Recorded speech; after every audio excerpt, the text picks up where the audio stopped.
Wireless charging is popular on many mobile devices these days, but most of the rechargeable flashlights either have a cable that you need to plug in or have magnetic connections on the back, here like my Olight Warrior X. Brinyte has come up with a flashlight that uses an inductive charging system to charge up the light. Today I have a prototype version of the Brinyte WT-01 Apollo. Thanks to them for sending it to me to take a look at.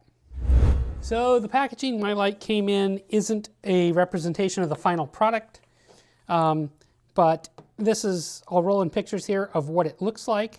It came in a brown cardboard box, and the accessories included the light itself, an unbranded generic 30,000 milliamp hour protected button top 18650 battery, generic international 2 amp AC USB adapter with US plug adapter, the charging cradle, as you can see here, and micro USB cable. And this light is made from aluminum, and it'll be offered in a sand color and a anodized black. My prototype is in that sand color, and unfortunately on mine it's paint and not the final anodized version. I've been assured that in the final production version it'll be anodized and be more durable. In my version here, I've got a little bit of scratching already just from shipping, and that's without any writing in any bags or anything like that. As far as design, this is a larger light for sure. It's capable of running 18650 and 26650 batteries. Starting out the tail cap here, it's pretty generic, pretty simple. It's flat. It does tail stand well. You've got no grip rings here or anything, and that's because the tail cap is glued on in this version. You've got a little cigar ring here, so you can do a cigar pinch style grip, although with the 26650 battery that's a little hard to do in my opinion. The body tube here is really fairly boring. It's just got some areas milled into it, some rings, and then some flats where they've got the writing for the light. The flats don't line up, which is something unfortunately that I like to see. If I screw it down real tight, it gets close, but not quite close enough. The head here, you've got some heat sinking. They're not very deep. It's kind of plain again. You've got a flat, which I like that flat. It lets you orient your finger on the bottom while holding the button here. The button's a silicone cover. Underneath are 2 LEDs, green and red, for charging indications that I'll get there in a minute. This front bezel is removable. It does unscrew to let you inside the light. Looking inside there, you've got a smooth reflector, and the LED is nicely centered. Taking a look on the inside here, you can see the head, not a whole lot to it. Interestingly though, doesn't have any way to unscrew. Most lights unscrew through the back, you can see there, but this is almost press fit in. You can see the threads here are square cut. They're very fine in nature, and I'd really like this to be a little bit coarser. It would thread on there with less of it. If they were coarser, they would thread on easier and less chance of cross-threading. You've got to be fairly careful with these such fine threads. Here is the inside. As I said, here's the cell that it came with. Just generic, no branded cell. One thing I do like, it comes with a very sturdy, nice plastic spacer here. The light runs 26650 batteries as well, and you can see the double wall construction there. So that's what it's like with a keep power protected 26650 in there. It's a fairly tight fit, nothing bad about that or anything. And that's one thing to note here, and I'll talk about it later, but when you do put in a battery and screw it together, if the light does come on in low mode. Not many lights do that, and I don't think it's really a benefit. I measured the overall length of this light at 156 millimeters, width at its widest point at 45 millimeters, and at its thinner at 33. Weight with the included battery was 313 grams. While this light is capable of running a 26650 battery and its double wall construction, to me it just feels a bit long and thick, and let me compare it to a few competition lights that are kind of similar but different at the same time. So here's a Woobin T70 on top there. It is a 26650 light, not rechargeable via, no, it is micro USB rechargeable, I forgot there. And you can see it's considerably shorter and quite a bit thinner in the body, just for comparison's sake. Here is an Olight Warrior X. Also another light that's kind of designed for that medium range thrower. This uses an 18650, so it's considerably thinner in the body, which you'd expect. It is also rechargeable via the tail cap here, and you can see it's quite a bit shorter as well. So, you know, this Brinyte is just a little big, I feel, and kind of generic in its look. This light does use the SST40 LED with a deep smooth reflector, and it's a pretty neutral white color. The SST40 is a pretty good LED in my opinion. It doesn't seem to suffer any noticeable rainbow, but it does seem to turn a little bit more green in lower output modes. The beam's more of a thrower, as a small hot center with a small corona area around it before it fades into the spill. I did my runtime testing with the included 3000 milliamp hour generic button type cell it came with. And I'll put in a graph here of what that looks like.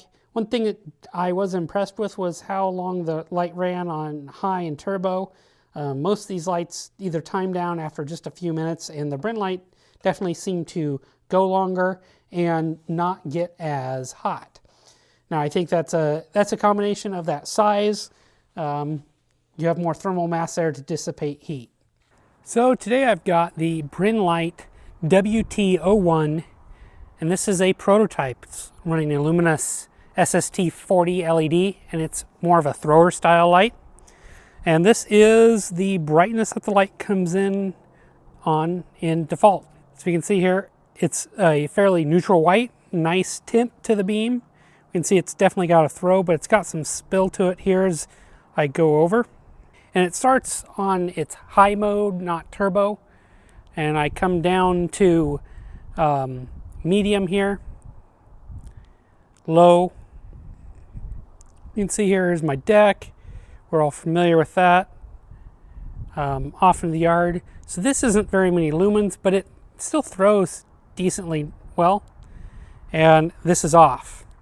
If I go again, here is turbo, 1100 lumens, and you can easily pick out those trees at the school, no problem there. Probably one of the tighter, better beams without actually seeing the beam.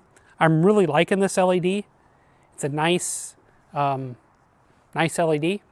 Just a little show of color tint differences. This is relatively neutral here, maybe slightly cool.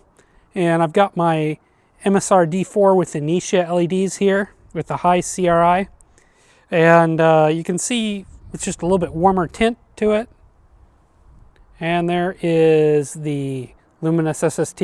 So still a nice tint, and that's the MSR. Different style lights, but gives you a good idea of color temperature index. UI on this light is kind of non-traditional, but it's not really complicated. It has 4 output modes of constant light, starting off at high, as you can see here, and then it decreases to medium, low, and that is then the lower mode. And you press again to shut off. Press the power button again and you get turbo. And then it steps through all the lower modes as well. So just a little bit different UI there. Mode spacing is pretty even to the eye. Output, Brinyte lists the outputs as turbo as 1100 lumens, high as 430 lumens, low as 70 lumens, low as 10 lumens, and SOS and strobe is 1100 lumens. So when the light's on, you long press for 2 seconds and you get the blinking modes, you get a strobe, and then an SOS, and you have to go through both those to return to the mode you were on previously. There are no shortcuts to go from turbo or to go to off. So here, I want to turn the light off. I've got to step through those higher modes to then turn it off. That is something that I'd really like if the light changed, is that you had a shortcut at least for off. One thing to note here, when the light is recharging, I'll just put it on the base here, and you can see the light is green there. When you pull it off, the light does come on. So that can be used as an emergency power feature. I'll talk about that here when I talk about recharging. So, as I mentioned, this light uses a wireless inductive charging system in its cradle here, and this is the cradle itself. It's just a pretty simple cup almost. It uses micro USB here on the backside and has a little bit of rubber to keep it from moving around, which is a nice touch. There's no instructions or anything because it's really simple to use. You just put the light in just like this and let it sit on your table to charge. This is Qi charging, I do believe. I've got my Anker wireless charger here that I reviewed previously, and this is going to be a little bit hard to see, but the light and the charger kind of freak out. I believe that's because it's trying to charge but can't, and I think that coil structure is mainly around the tail cap here because that gives a larger surface area. But if I put it on here, you can see the light kind of blinks, the charger itself blinks, you can kind of barely see the blue LEDs, but it's trying to charge here and just can't. And I've tried different angles and things and just can't quite get it to charge. I don't think I can get enough of that coil to be exposed. So you got to stick with the charger that it comes with here, which is okay. The cradle, one thing I did note about the cradle here when I had it plugged into my testing setup, it draws 0.2 amps, about 1 watt on standby regardless of if it's charging or not. And that's kind of high for modern electronics in sleep mode. As I mentioned, when charging, there's an LED here that goes red, and when fully charged it goes green.